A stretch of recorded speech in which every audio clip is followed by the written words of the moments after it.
Speaking of amazing feats, let's talk about the World Cup final. I thought you were talking about Roger. Yeah, well, I'll get to feat. Roger in just a bit. Spain beat Argentina in extra time. They are now champions, and they did it with a very impressive goal.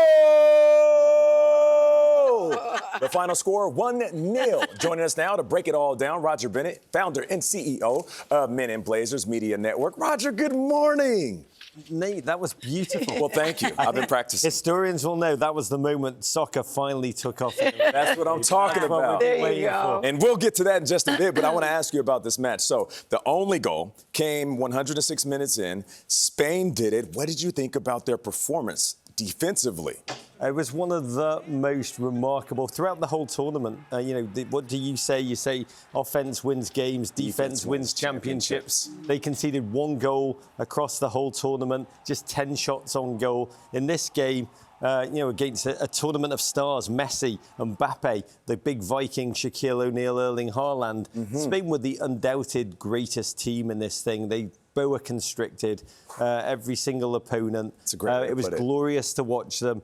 Very sad for Messi at the end, ending in tears, trying to defend his championship. Gayle, we were talking about how sad that was, seeing this little joyful Ewok, 39 years of age. It's what Prince was singing about when he said, "This is what it sounds like when doves cry." It's heartbreaking, but it's a beautiful end. What we see at the final whistle, 11 men become irrelevant. When a World Cup's won, 11 men become immortal. Ooh. And those Spanish 11 will be forever woven into their nation. Doesn't Roger just have a way with so words? poetic. Oh, my God. Roger, it was my first time match ever. I've never been before.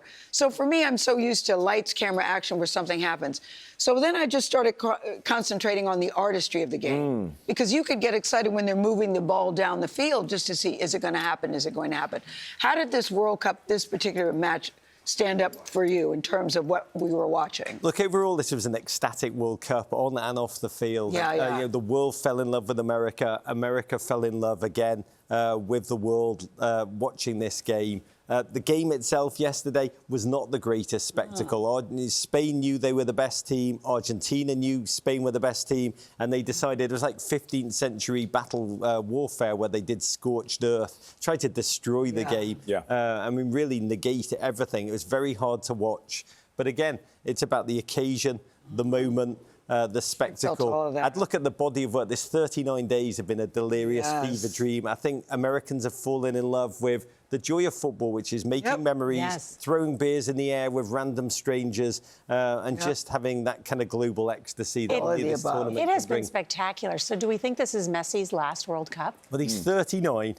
And I think it's a question that no one knows the answer to. He's a man of very few words, but you just saw his tears the final whistle. We have never seen his like. I do think what he's done, he's gotten better as he's gotten older. This man who walks around the field 63% of the time, 25%, he stands still. I noticed that. That other 12%, it's human ecstasy. Well, in that 12%, we talk about Michelangelo, we talk about Mozart. I do believe what we've seen, this man, we'll talk about Messi for centuries, and to see him on an American field, that American spectacle, the next World Cup will begin in Argentina. I hope he comes. So I think there is a lure to him to keep I hope he comes back. It'll be a cameo. I hope it will he not does. be main man energy. However he comes, I would just love to see him back. Halftime show, first time that's ever done. Yes. I hear the players don't like it, but as an audience member, I thought it was great to watch. Well, 2 billion people watched the World Cup final. I'm not sure how many more they can draw by having Justin Bieber wander kind of listlessly across the field. But if it works,